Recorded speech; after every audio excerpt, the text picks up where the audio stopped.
सूरज की तपिश बढ़ने के साथ ही दिल्ली का सियासी पारा भी बढ़ने लगा है। मई में तमाम बड़ी रैलियां और चुनावी सभाएं भी होने जा रही हैं। चूंकि 25 मई को मतदान है दिल्ली में, तो उससे पहले क्या क्या, चूंकि गर्मी ज्यादा होगी तो ऐसे में चुनावी सभाओं में और रैलियों में लोगों के हीट स्ट्रोक भी होने की संभावना बढ़ जाती है। तो तैयारियां पहले से की गई हैं उनके चिकित्सा को लेकर। इस पर बातचीत करने के लिए हमारे साथ डॉक्टर राम मनोहर लोहिया हॉस्पिटल के एमएस हैं डॉक्टर अजय शुक्ला जी।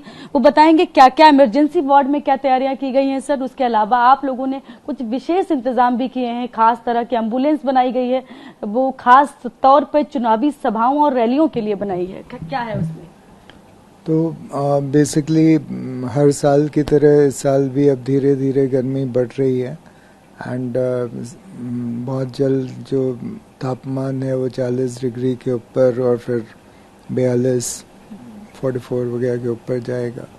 और क्योंकि इलेक्शंस हैं तो रैलीज वगैरह भी खूब होंगी, तो खुले में होती हैं, तो काफ़ी ज़्यादा चांसेस हैं कि लोगों को हीट से इलनेसेस और हीट स्ट्रोक जैसे आपने नाम लिया, तो ये घटनाएं हो सकती हैं। तो हमारा हॉस्पिटल पूरी तैयारी कर रहा है कि इन टाइप के केसेस को, इन टाइप की इवेंचुअलिटीज़ को डील करने के लिए, तो इमरजेंसी में भी। और क्योंकि जो हीट स्ट्रोक के पेशेंट्स हैं, कई दफ़े वो वहीं जहाँ पे रैली हो रही है मैदान में जहाँ कोलैप्स करते हैं, उनको इमीडिएट एड मिल जाए, तो इसलिए एम्बुलेंसेस भी हमारी ऐसी इवेंचुअलिटीज़ को डील करने के लिए हम लोग तैयार कर रहे हैं। क्योंकि सर हीट स्ट्रोक के बाद वो टाइम जो होता है बहुत इंपॉर्टेंट होता है, तो क्या क्या इंतजाम किए गए हैं? एम्बुलेंस में क्या खास होगी वो एम्बुलेंस, सामान्य जो एम्बुलेंस होती है उससे ये किस तरह से अलग होगी?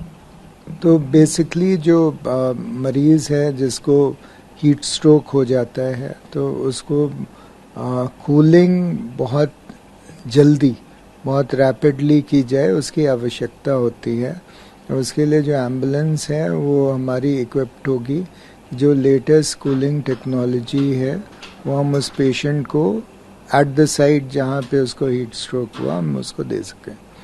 तो उसमें जो है बेसिकली आजकल जो लेटेस्ट है वो कहते हैं इमर्शन टाइप की कूलिंग है, वो बेस्ट होती है और फास्टेस्ट होती है। तो इमर्शन कूलिंग का इंतज़ाम एम्बुलेंसेस में भी होगा और हमारे इमरजेंसी का जो एरिया है इसके लिए डेजिग्नेटेड वहाँ पे भी होगा। अच्छा, इमर्शन कूलिंग टब होंगे उसमें, आप बता रहे हैं? इमर्शन कूलिंग के लिए जो क्या ज़रूरी होता है कि टब ज़रूरी होते हैं, तो वो टब्स होंगे जो हमारे यहाँ हॉस्पिटल में होंगे।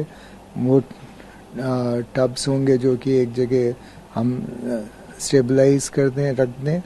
और जो एम्बुलेंस में है वो इन्फ्लेटेबल टब्स होंगे कि जब जिस साइट पे जहाँ पे स्ट्रोक हुआ है, हीट इलनेस हुई, तो वहाँ पे फटाफट टब को इन्फ्लेट कर लो और फिर उसमें आप बर्फ़ और ठंडा पानी डाल के, और जो पेशेंट होते हैं उनको फिर उसमें डुबोना पड़ता है, इमर्स करना पड़ता है, तो फिर उनकी कूलिंग बहुत रैपिड होती है।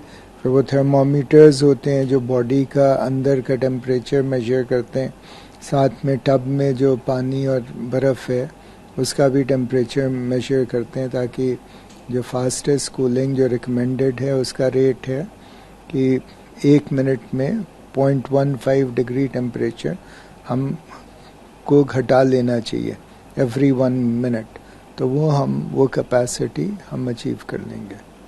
अच्छा सर, एक साथ उसमें क्या कई सारी एम्बुलेंस तैयार कर रहे हैं क्या? एक साथ तमाम लोगों को अगर ये समस्या अगर आती है तो उनका इलाज हो सकता है?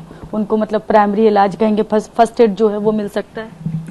तो बिल्कुल, जो एम्बुलेंसेज हैं हमारी कोशिश है कि हम मैक्सिमम एम्बुलेंसेस को ये प्रोवाइड कर सकें, मतलब ये जो सुविधा। सर अभी कितनी कुछ संख्या अगर हम लोग लगभग में कुछ अगर हो तो बता।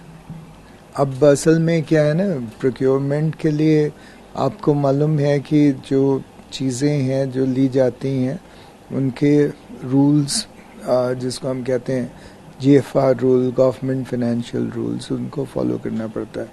तो आप सामान अगर कम खरीदते हैं तो आप प्रोक्योरमेंट का प्रोसेस थोड़ा फास्ट हो सकता है। बट अगर आप ज़्यादा सामान प्रोक्योर करते हैं एंड एक लिमिट के बियॉन्ड वो एक्सीड करता है, फिर आपको दूसरा प्रोसेस फॉलो करना होता है एंड वो प्रोसेसेस लंबे होते जाते हैं। तो देन फिर टेंडर, फिर वो उसमें कुछ processes can take more time, क्योंकि ये चीज़ जो है ना, अब हमें प्रायोरिटी पे जल्दी करनी है। तो अभी हम देखना पड़ेगा कि जो हमारे फाइनेंशियल रूल्स हैं उसके हिसाब से हम कितनी चीज़ को हम कितना जल्दी मंगा सकते हैं।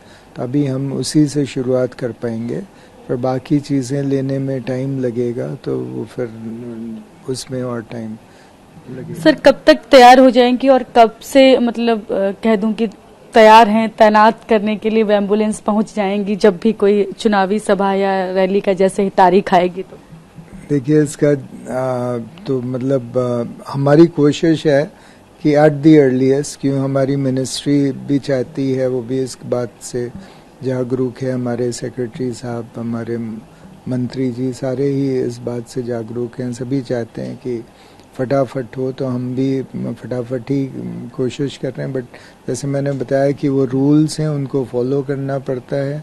तो जो भी है वो रूल्स में जितना अर्लीस्ट पॉसिबल हो सकता है हम उतना करेंगे। दूसरा सर, इमरजेंसी वार्ड में आपने बताया कि हॉस्पिटल में भी तमाम तरह के इंतजाम किए गए हैं। गर्मी से जो लोग हीट स्ट्रोक जिनको हो गया उनको इलाज के लिए, तो वो क्या क्या इंतजाम किए गए हैं वो भी बताएं। तो उसमें बेसिकली यहाँ पे भी वो सब होगा, एयर कंडीशन रूम होंगे और प्लस उसमें टब्स होंगे यहाँ पे भी जिसमें इमर्शन हो सके।